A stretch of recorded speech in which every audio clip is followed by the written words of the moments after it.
இந்த உலகத்தில் இருக்கிற குயவனால் என்ன செய்ய முடியும்? ஒரு களிமண் எடுத்து அழகான ஒரு பானை செய்ய முடியும். இந்த பானையை டிசைனாக நிறைய அழகான பானைகள் அவரால் செய்ய முடியும். இதை சேல்ஸ் பண்ண முடியும்.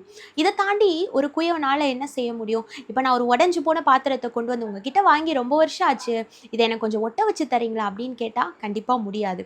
இல்லை, எனக்கு இந்த இந்த பானையோட நீங்கள் கொடுத்தீங்க, ஆனால் இந்த பானையில் என்னால் எதுவுமே ஸ்டோர் பண்ணி வைக்க முடியல, நீங்கள் ஏதாவது எனக்கு கொஞ்சம் நிரப்பி தரீங்களான்னு கேட்டால் நிச்சயமாக முடியாது.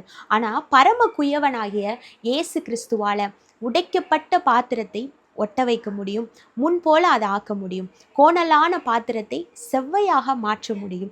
காலியான பாத்திரத்தை அளவில்லாமல் அவரால் நிரப்ப முடியும். அசுத்தமாக இருக்கிற பாத்திரத்தை அவரால் சுத்தம் செய்ய முடியும். தூக்கி எறியப்பட்ட இந்த பாத்திரம்லாம் எதுக்குமே பிரயோஜனம் இல்லைன்னு சொல்லி குப்பையில் போடப்பட்ட அந்த பாத்திரத்தை தன் கையில் எடுத்து பயன்படுத்த முடியும். இதற்கு இந்த பாத்திரம் என்ன செய்யணும் அப்படின்னா, தன்னை படைத்த அந்த குயவனோட கையில் அடங்கி இருக்கணும். இன்னைக்கு நீங்களும் நானும் பாத்திரமா இருக்கிறோம். நம்ம பரம குயவனாகிய இயேசு கிறிஸ்துவனுடைய கரத்தில் நம்ம அடங்கி இருந்தோன்னா, நான் இன்னைக்கு எந்த சூழ்நிலையில் இருந்தாலும் சரி, இதை பார்க்குற நீங்களும் சரி நானும் சரி, எப்படிப்பட்ட பாத்திரமா இப்போ நீங்கள் இருக்கலாம். காலியான பாத்திரமா இருக்கிறீங்களா, இல்லை அசுத்தமான பாத்திரமா இருக்கிறீங்களா? உங்களை அப்படியே நீங்கள் இருக்கிற இந்த நிலைமையில உங்களோட பரம குயவனாகிய இயேசு கிறிஸ்துவோட கையில் கொடுத்து பாருங்க.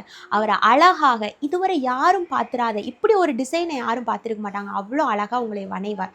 அவர் கரத்தில் நீங்கள் கொடுத்து பாருங்க, உங்கள் வாழ்க்கையை அழகாக்கி காட்டுவார். God bless you.